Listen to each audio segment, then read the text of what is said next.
Y como todos los miércoles, vamos ahora con el análisis de Raúl Sor. Raúl, bienvenido, ¿cómo estás? Hola Alicia, muy bien y bueno, siguiendo lo que ha pasado en esta última reunión de los BRICS.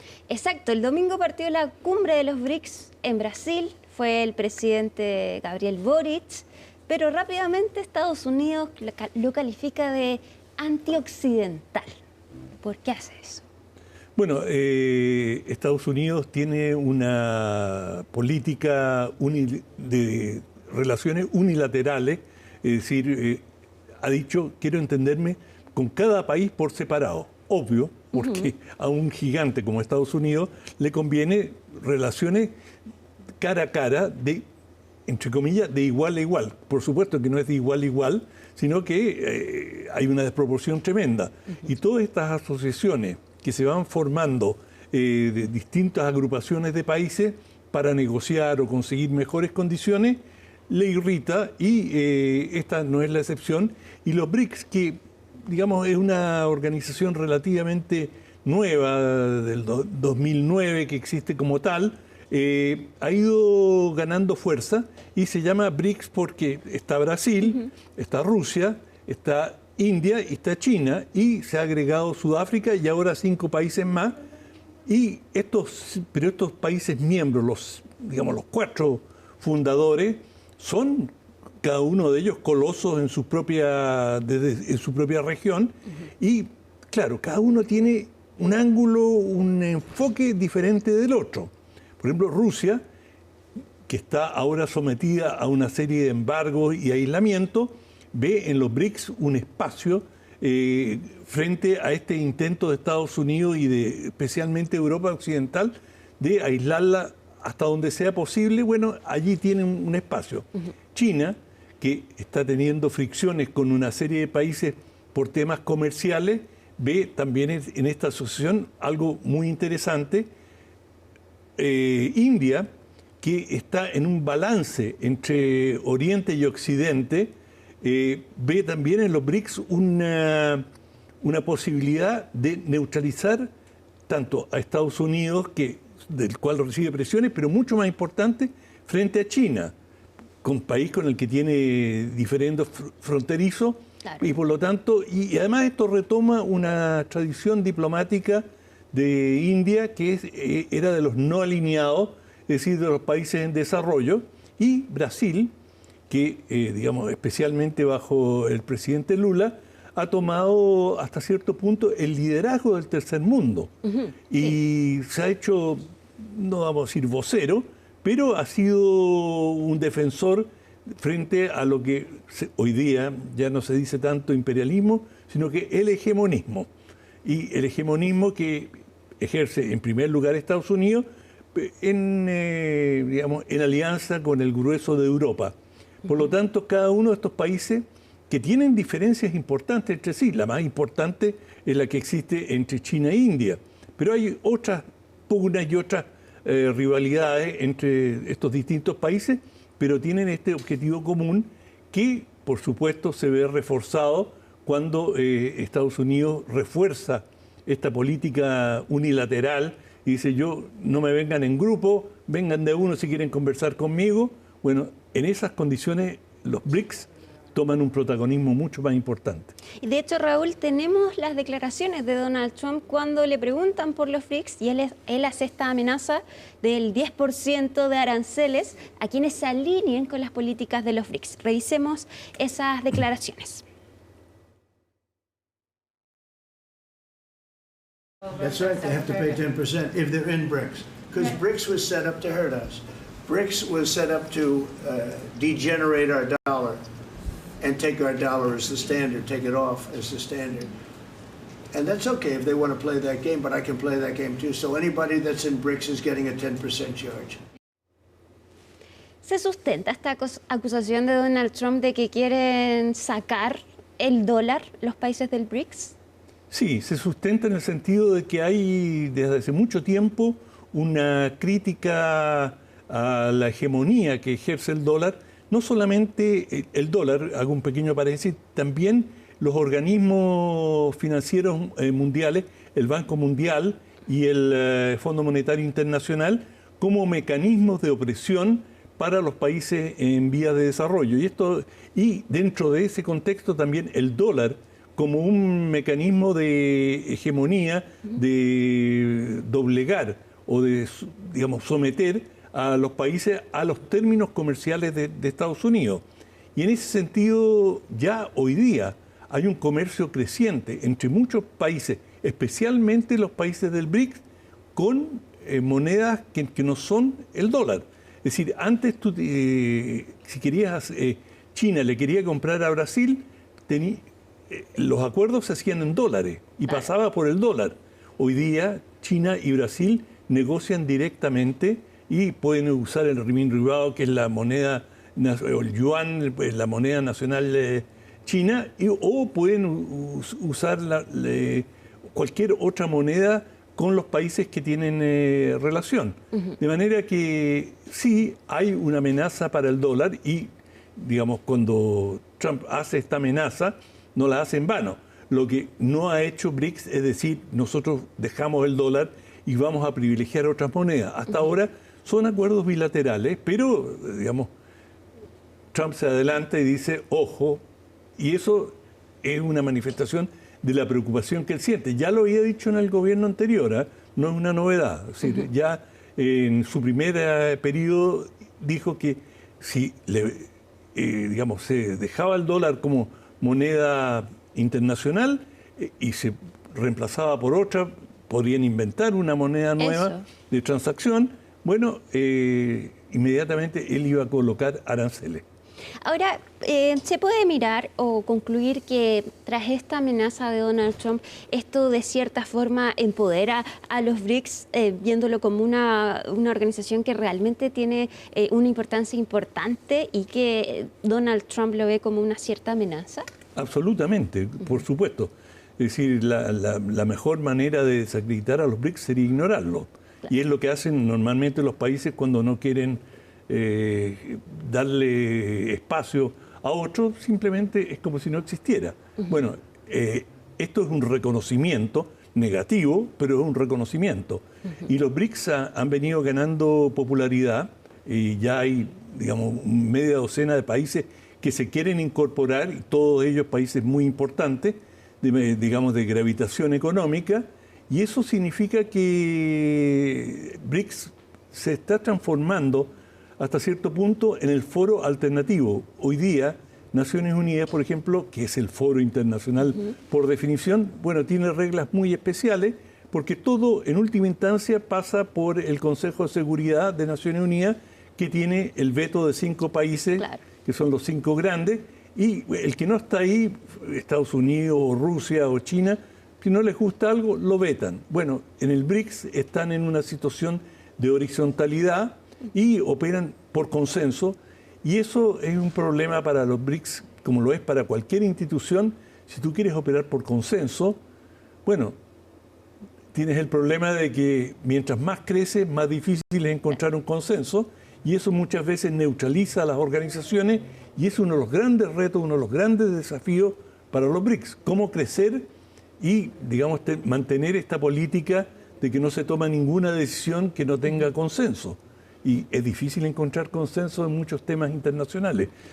Vimos que en esta cumbre no acudió ni el presidente de Rusia, ni el presidente de China, ni el presidente de Irán, todos por distintas razones. El Vladimir Putin tiene una orden de detención en su contra, el presidente de China al parecer tenía problemas de agenda y el presidente de Irán estaba ocupado por estos temas de seguridad tras este ataque con Israel, es lo que dicen.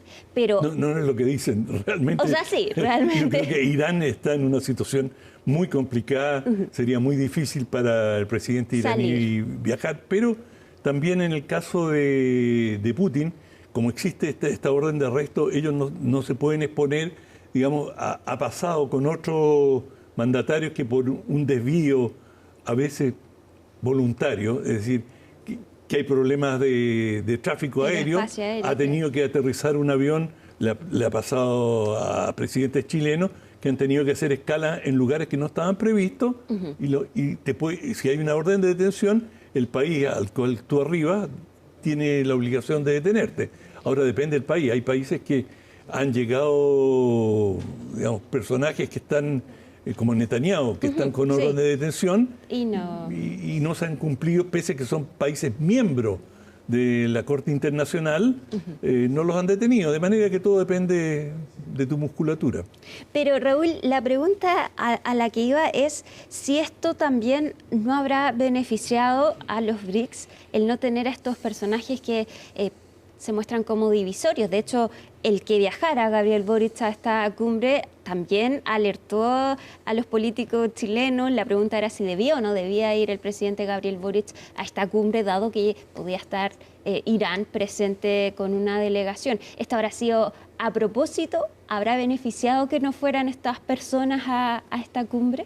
No creo. Yo creo que, digamos, como te decía antes, cada país tiene sus objetivos. Chile tenía sus objetivos, el presidente Boric, al asistir y a mostrarse cerca de los BRICS.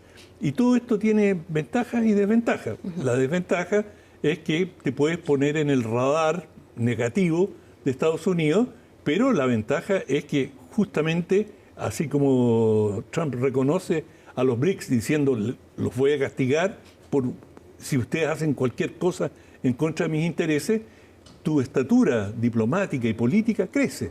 Es decir, ya no eres un país aislado en el cual, por ejemplo, Estados Unidos u otro le puede decir, si no te sometes a lo que te decimos, va a haber consecuencias.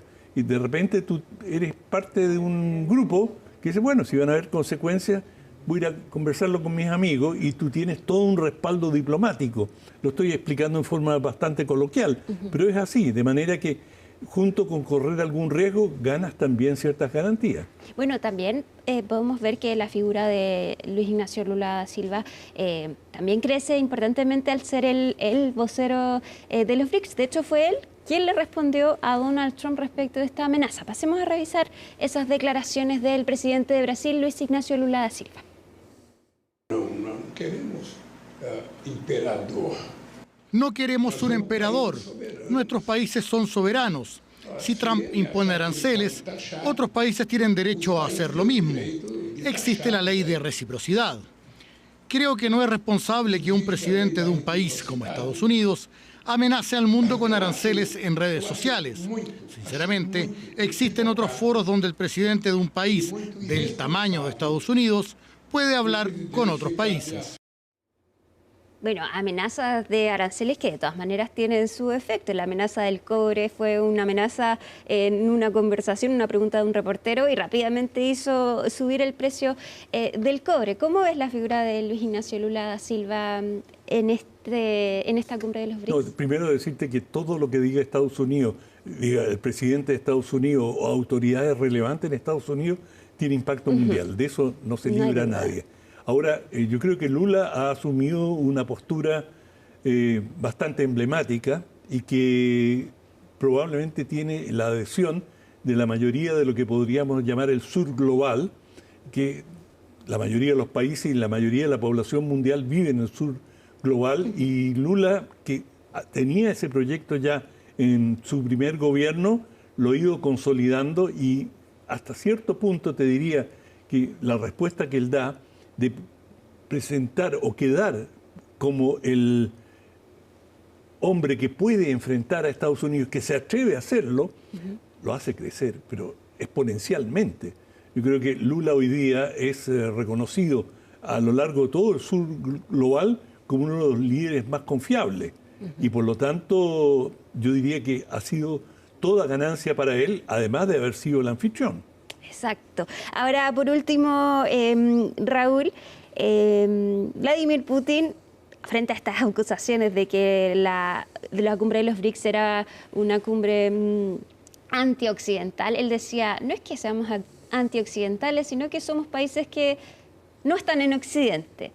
También es un poco desestimar también los deseos de algunos países por estar en el BRIC, porque tú lo decías, Irán, China también tienen otros objetivos, que es Indonesia, aliarse y hacerle frente a Estados Unidos. Irán también, por las sanciones, ve en esta cumbre un aliado importante. Sí, bueno, yo no diría que de manera alguna Brasil es un país anti-Estados Unidos, tiene excelentes relaciones con Estados Unidos y, por ejemplo, la mayoría de los países latinoamericanos podrían sentirse identificados con los BRICS sin que por ello tengan un sentimiento o anti-estadounidense, tienen buenas relaciones con Estados Unidos y todos los países, por ejemplo, de América Latina, ganan de la profundización de las relaciones con Estados Unidos.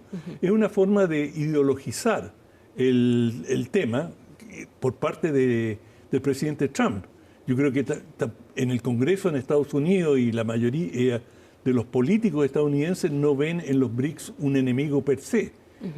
Los hay, digamos, el canciller Rubio sí tenía escritos desde hace mucho tiempo contra los BRICS, pero eso es un punto de vista dentro de Estados Unidos.